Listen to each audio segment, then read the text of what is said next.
which hip hop concerts is better? Is it Coachella or is it Rolling Loud? Which one is better? Because last time I heard about Coachella, it was hard. People was in crazy conditions. And Rolling Loud, well, this video is about Rolling Loud. Why Rolling Loud is just changed forever. Hip hop concerts may never be the same. Oh my goodness, what will we do? For the past decade, Rolling Loud has prided itself on being the biggest hip hop festival in the world, something they plaster across every poster. But when we look at the lineup here for their only US festival this year, many fans believe Rolling Loud just lost that title. Rolling Loud is the most mainstream, the biggest hip hop festival in the world. Any random Joe Schmo looking at this lineup, they gonna be like, Belly. Me personally, I never been to a Rolling Loud. I never been to a Coachella. I never been to a concert. Only concert I've been to, it was my concert. I threw it myself. I was the only one performing and the only one attending, but it was mine. Gang Cushington, Lil Wet.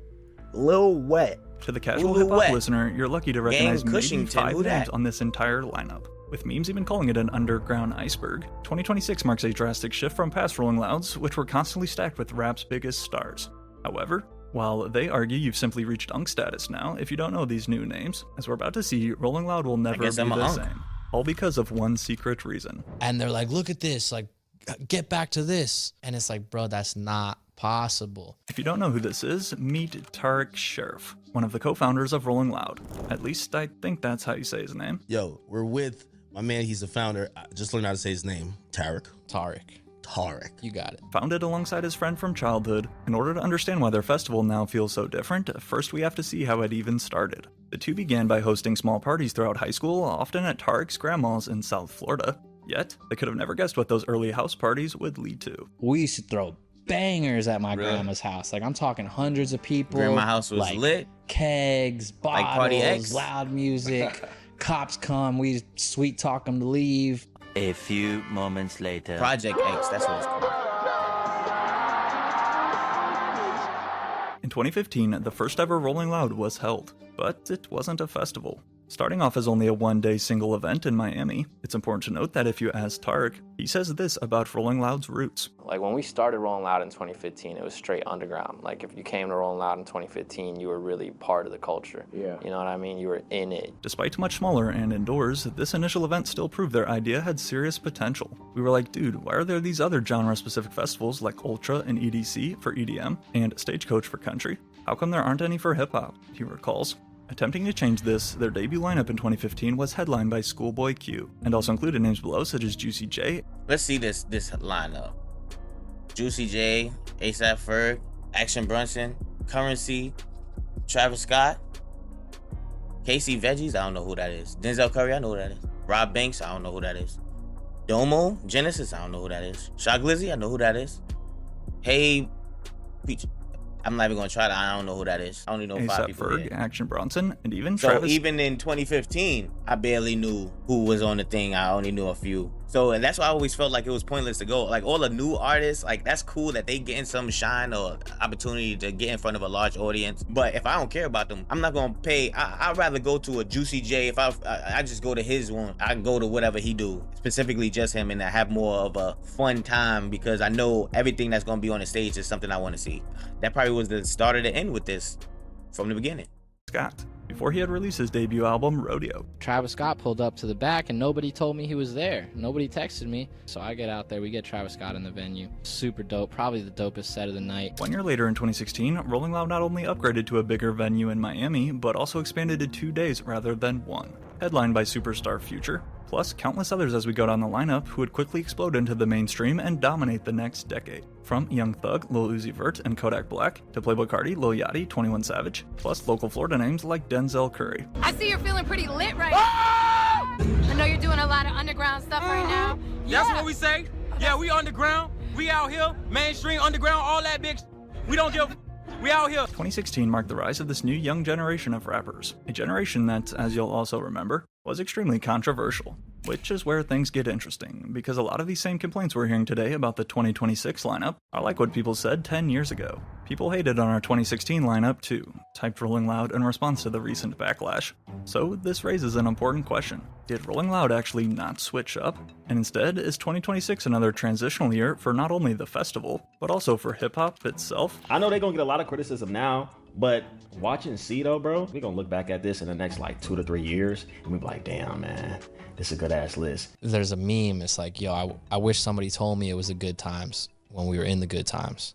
Right. True. So it's like, enjoy this shit while it's here. Nostalgia definitely does play. I see, like, stuff is good, like when it just happens organically. But to keep something good that happens organic going, you have to form like a framework with it. You can't just allow it to keep on going the way it is. Like already, I could tell you what went wrong, and it's what I'm thinking is all the other artists that's there that like they try to cram in between the more important artists.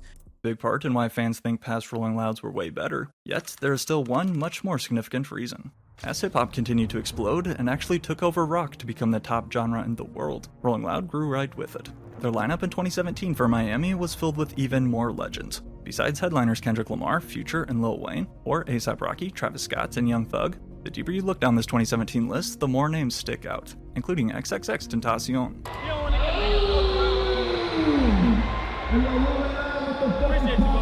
You are all geniuses. You are all stars. You are all super stars. I love you all, and thank you for having me. This is my dream. Thank you, Mom. Thank you, Mom. I love you to death, and I'm sorry for everything I did to you. I'm sorry. I love you. I love you all. Good night. X is a good dude. Considering that X grew up right there in Florida, Rolling Loud Miami was always extra special to him. Sadly, we never get to see him headline, as X almost certainly would today. The following year of 2018 was somehow better, and now saw Rolling Loud expand to 3 days to cover an entire weekend, stacked with stars to the brim. And rather than upcoming guys like Netspend, Xavier So Based, Fake Meek, Nine Vicious, or even a Twitch streamer, Blackboy Max, on the second line, who, while I think it's cool he makes music, Max did get his start streaming on Twitch, regardless if he wants to be called that or not. Actually, I'm good off Pitchfork. Young Twitch streamer tries to become a rapper. Cotter. All right, bet. Cotter, stop playing with me. I didn't even never seen this. But rather than Blackboy Max on the co-headliner slots, we had household names filling out the rest. If you thought this lineup was great though, 2019 announced arguably the best lineup in Rolling Loud history, or maybe any festival for that matter. Jam-packed with more artists than I have time to name, drawing in over 200,000 fans in attendance, by the end of 2019, Rolling Loud was untouchable, and the title of biggest hip-hop festival wasn't up for debate. But one question was, could they keep this momentum going? As every music festival and really live event was in 2020, Rolling Loud was forced to take the year off due to COVID restrictions. They tried their best to adapt, and hosted this cringe virtual performance you guys might remember, such as when Mario Judah did this.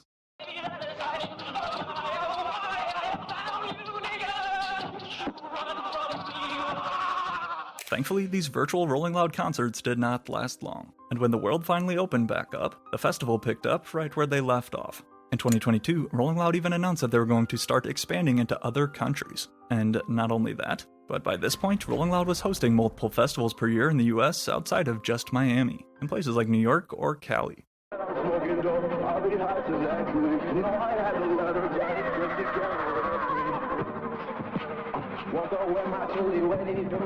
Despite as memorable as some of these moments became, Florida always remained home for Rolling Loud. And to celebrate a successful 10 years of business, in 2024, Rolling Loud revealed this lineup for Miami, led by our usual Future, Travis Scott, and Playboi Carti headlining. Although fans were of course loving all of these star-studded lineups year in and year out, this is the part that often gets overlooked. Rolling Loud is a business, and all of their dominance came at a cost, a massive cost. For example, Future alone claims that he charges $1 million for a show. Then when you top on more A-list talent that isn't cheap, such as Travis Scott and Carti, suddenly you blink and you're down at least $10 million into a single festival, simply on talent alone. Thus, Tarek knew that this was not sustainable. Our talent budget ballooned out of control. Like every year our talent budget got bigger and bigger and bigger, and we'd always go over budget. Rolling Loud Miami 2024, we spent $16 million. 16 mil? Just on the lineup. Yeah. And, it just ballooned out of control. It's just, you can't keep spending more, but there's no more room for people. Dropping $16 million to be exact on their 2024 lineup, the team at Rolling Loud knew something had to change, and it had to change fast. So, after opting against the decision to spike up ticket prices from the usual $400 in order to compensate, instead, nobody expected what Rolling Loud did next. For the first time in company history, Rolling Loud decided to skip their home state of Florida in 2025. With fans' anticipation already peaking for their return, it was then these two tweets that skyrocketed hype to a whole new level. The only Rolling Loud in the States in 2026 arrived this first one. Before next, this lineup is generational. Now, generational is not a small word, so once fans saw these posts, they started expecting another 2019 type of legendary lineup. However, only 3 days later, we were then greeted with this. Oh my god! Young boy? Don Toliver? What? Dude, literally, dude, everyone's shitting on it. Like, everyone is shitting on the lineup. Give me my money back. Damn. Immediately, as soon as the 2026 Rolling Loud lineup was revealed in January, the internet was stunned, with many labeling this their worst festival ever. And quick to compare the lineup to previous years, one look at the 2026 poster and you instantly noticed Rolling Loud went much more underground. In fact, memes even started blowing up comparing the lineup to an underground iceberg. But is this year's lineup actually that bad? As we break down the list, to close out night one is Cactus Jack's own Don Toliver, marking his first time ever headlining a Rolling Loud. I like Don Toliver. I like his music. I remember seeing him dancing in the field.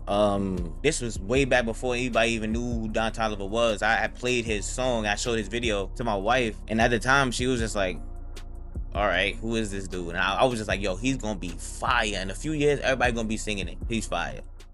And while, in my opinion, he is, especially after his new album, if you ask others though, some believe Don Toliver is not headline material. I know he's huge, but not that big to be a headliner, I would think. I don't even know how Playboi Carti is still that big to be a headliner. I understand NBA Youngboy being a headliner, but Playboi Carti, how much music has he dropped to the point where people want to go out and see him perform it? Honestly, if you're putting Playboi Carti on it, I feel like you're just going after getting a cult audience based off of people who just like an artist rather than an artist that's actually dropping hot music right now. Okay, so we got Don Toliver. How huge is Don Toliver? Pause. That's a pause on that shit. That's a big guy. So I mean, he sold out the Barclays. Did he really? Yeah. Whether or not you agree Don Toliver should headline, you cannot deny he's the biggest artist that will perform on Friday. Because next on line 2, SD Kid. If you aren't familiar with SD Kid, I already made an entire video diving into his overnight come-up you should watch next. But, while don't get me wrong, I think his music is fire. With only one project released so far, and having blown up in like the past month, to be listed this high already on the lineup is kinda crazy. We got SD Kid, which is so crazy. I haven't even listened to one song of his, but all you see is SD Kid on social media. I'm surprised Northwest I haven't seen him. He not on my That's how much. It's just SD Kid. That's crazy. I mean, while Northwest surprisingly does not have her own set, instead to join Chief Keef and Saw Baby, Netspend, Xavier So Based, and SoFago close out line 1, who some of you guys might have never even heard of. Before then, more underground names are listed below, including Lil Tyler, Laserdem, and Young Fazo, or Lil Wet, and Belly Gang Cushington. But we got Belly Gang Cushington. We gotta see what this Belly Gang Cushington dude be doing. We gotta see. Hold on, give me a second. We gotta open this up in a new tab right quick. Bush Gang Cushington. What's his most recent joint? Oh nah, he's hard. This dude, throw that just like your friends do. Now that joint is hard. That joint is hard. I ain't gonna lie. Where's that? Bounce that ass just like your friend taught you. Bounce that ass just like your friend taught you. That joint hard. I ain't gonna lie. That joint hard. Alright, so Lil Wet. Lil Wet. Oh, come on. Oh. Lil Wet. No, Lil Wet. Lil Wet. Alright, what the heck is Lil Wet talking about? Let's go some most. You gotta see what he posted most recently. You know what I'm saying? It's only right. You're only as good as your last. The last thing he posted, last video he posted was 10 months ago. This is most recent stuff, and it's with Bandman D-Lo, Bossman D-Lo, Motion Drive. I know who Bossman is. All right, let's see. This could be his best opportunity to show what he got. Bossman D-Lo, he alright. I don't know why I thought he was gonna be some little white boy, Lil Wet. I don't know why. You know what it is, I'm everywhere swole. Too deep in that water, knee deep in that bowl. All right, he's trash. I don't like his verse. Whatever you paid for that verse, Lil Wet, whatever you paid Bossman D-Lo for that verse, I'll let you know right now, he got you. He got you. He got you. Now let me see what you talking about. Let's go to your part. Let's see what you rapping about. It's so slippery over here. You can't even cross the street. Got your bitch sucking dick. It sound like she making beats. Nah. Lil Wet, trash. Who the is Belly Gang Cushington? Belly Gang Jack, Cushington, he's aight. Y'all know He's Belly? aight. Is that a I group or respect it. something? He's If you aight. thought that maybe Rolling Loud was just trying to do like an Underground Friday to kick off the festival, no. Saturday is basically the same. Apart from Playboi Carti, who is the only one of the three that has previously headlined before, they then give us fellow Opium Max, Destroy Lonely, and Homicide Gang as co-headliners, plus up-and-comers like Fake Mink, Nine Vicious, Baby Chief Do It, and Molly Santana. I'm not like flying across the country to go see like underground artists and like Don Toliver and Youngboy. Like Cardi cool, but I ain't doing all that to go see a Cardi set. Well, for Blackboy Max here, as high as Line 2, 2026 will mark Max's debut. Yo, streamers what's up. got the motion right now. That's what's up. Like, y'all got attention. It's the attention economy. Y'all got the See, attention. that's the problem. That's the problem right there. I ain't saying nothing wrong with Playboi Max. I love what he doing. I haven't heard a song that I like, but the song with DDG is alright. But is he on the card because he has great music, or is he on the card because you trying to fill the seats? I can't fuck with none of y'all niggas. Y'all disgust me.